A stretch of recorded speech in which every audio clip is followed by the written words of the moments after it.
And Bitcoin is a new and emerging class of sound money, still emerging, still very volatile and risky, but it's a digitally scarce asset. And when Bitcoin got invented, they invented digital scarcity. This is a big deal. Before the airplane, people didn't fly. After the airplane, people flew. Before, Bitcoin, there was no digital scarcity. And a lot of people tried to create it, and there was a problem called the Byzantine generals problem, which is how do you trust a lot of people you don't know that they're not going to cheat? And that's what Bitcoin solved. It was a mathematical problem that Bitcoin solved. And so in my opinion, the two soundest solutions to the money, to the printing are, Bitcoin and gold. Now, the dollar is losing value more quickly as a result of the U.S. government's careless spending and constant money production. Inflation, as Lawrence Lepard cautions, is a structural issue that reduces purchasing power and jeopardizes economic stability. The currency system is losing credibility as debt continues to grow out of hand. As Lepard points out, central banks and big investors are realizing this and are looking for alternatives that are immune to manipulation by the government. His answer is Bitcoin, gold, and silver are the three main components of sound money. In an age of increasing unpredictability, Bitcoin offers financial sovereignty as a new, decentralized alternative to gold and silver, which have maintained wealth for ages. Please remember to like this video, subscribe to our channel, and enable post notifications if you have a strong interest in learning about the future of finance and the function of digital assets like Bitcoin. This will ensure that you never miss anything. Thank you, and enjoy the video. Transactions used to be 95% dollar-based. They're now 65% dollar-based. Other countries realize what we've done to our currency, and they're trading away from the dollar. The world needs a neutral reserve currency. The world needs a reserve currency, and of course, it's been the dollar since we had the Bretton Woods system and then the petrodollar, which kind of came after that. What's going on right now is that system is fading. It hasn't been replaced. It's still there, but it's fading, and we're getting into what I would call a multi-currency world, where the Chinese are buying oil from the Saudis. They're paying in yuan. If the Saudi guy doesn't need a piece of Chinese equipment, he might say, fine, take that yuan and convert it into gold. I know the gold will hold its value.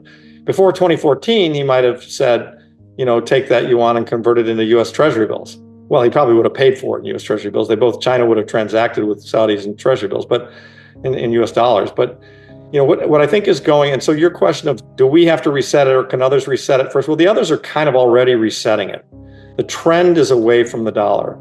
And so I think we're going to live in a quote unquote multi-currency world where you're going to have, the dollar, the yuan, the euro, the Japanese yen, gold and silver and Bitcoin are all going to be kind of competing for being the monetary solution. And, my view is that in terms of neutral reserve assets, the two that fit the bill are gold and Bitcoin. And so their relative share of all these transactions is going to continue to grow. But let's be fair and honest. We are a very long ways away from having the dollar fail as a reserve currency. It's just, but you can see, once again, you can see the trend. The trend is the dollar is losing market share. And the reason for that is because of the way the U.S. federal government is behaving. And, these other countries aren't stupid. And they're like, hang on a second. Putin even said it. Putin's, not a good guy at all, not somebody I like or support, but not a stupid man.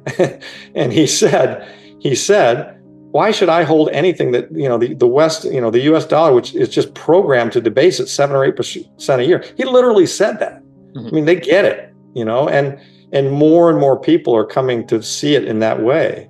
And so, this extraordinary privilege that the US had where we could print these dollars and send them around the world and get people to send us their exports for dollars, that's not going to be so easy when they say, I prefer you don't pay me in dollars, I'd prefer you pay me in gold or Bitcoin. And that's happening. The first solution, and I always tell my clients this, is in a mathematically driven system where they have to continually generate inflation to prevent a collapse, and we're pretty sure they won't let a collapse take place, because they didn't in 2008 and they didn't in COVID, you need to own things that the government can't print.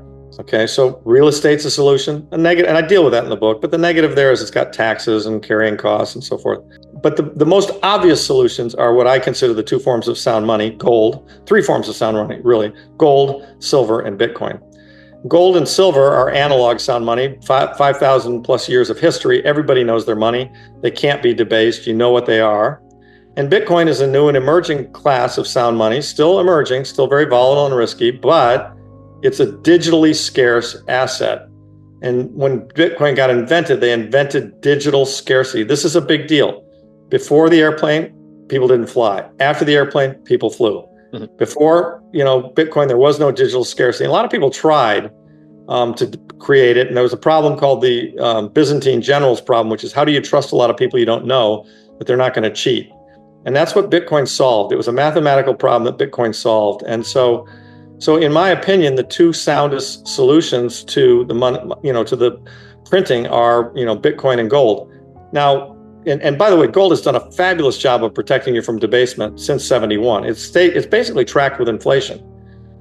It's a little behind the stock market if you reinvest dividends on a tax-free basis, but they're actually relatively close. So gold is kind of your in my view, it's the new bond. It's safe. The volatility is low.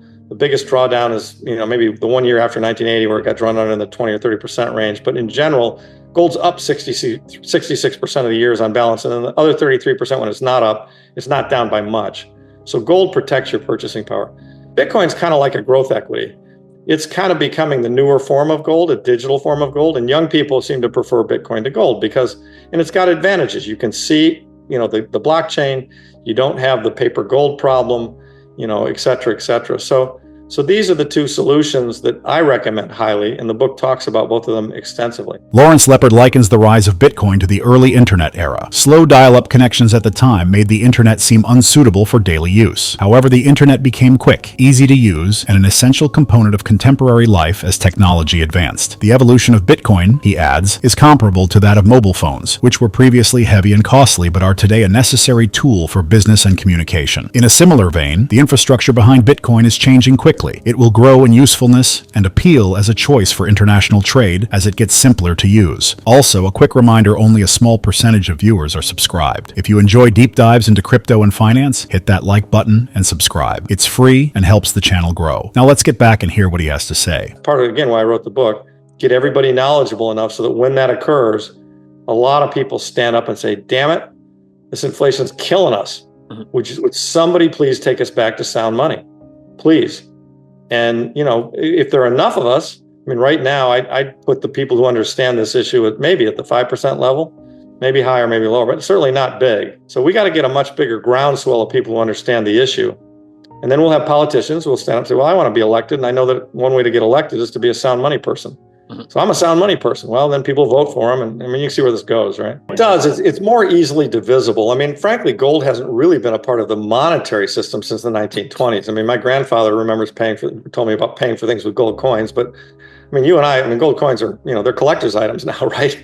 There's nobody who pays for anything with gold or silver, or it's very rare, right? And it's, while we know a coin has the value that it has, it's hard to divide it up. And that's why silver has a lot of value in smaller transactions versus gold, and it's kind of more the people's money. But the beautiful thing about Bitcoin, for those who aren't aware, is that each one Bitcoin represents 100 million Satoshis. A Satoshi is the smallest unit of account in a Bitcoin. So it can be divided up a lot. And what is it, 8 decimal places? Yeah. So I could send you 1,000 Satoshis or 2,000 Satoshis or whatever it might be. And, and that's a very easy transaction to do.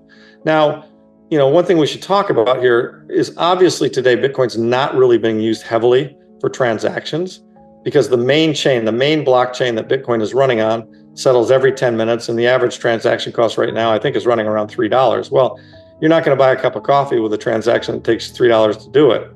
However, as we also are aware, many people are aware, there's a layer 2 network forming over and above Bitcoin called the Lightning Network, which settles back to the main chain at indeterminate sporadic periods that can basically process a small transaction. I bought coffee with a Lightning transaction, and the cost is a penny for that transaction. And so, and that's coming.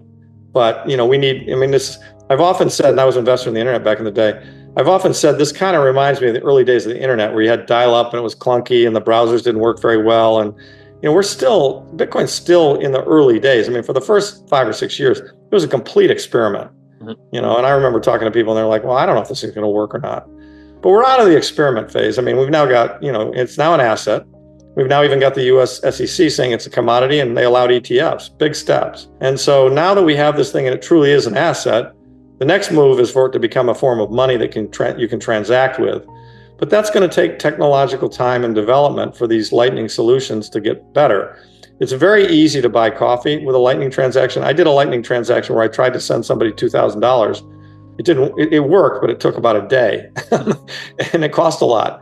And the reason is there wasn't enough liquidity in the Lightning network. So, that's, like I say, we're early days on using Bitcoin to buy for things. But if you map out the way, think of the original cell phones. I was out when the original cell phone came around, the one that Michael Douglas was talking on in Wall Street. I remember that cell phone. My boss had one. He was a master of the university, made a bunch of money. And I think it cost $1 a minute to talk on that thing when he first, so he'd make a 10-minute phone call. It was $10. Mm-hmm. Of course, now you got your cell phone, you pay $35 a month. You can make an unlimited number of calls anywhere in the world. Same thing is going to happen with Bitcoin. This is going to get cheaper, easier, faster. Everyone's going to be able to use it.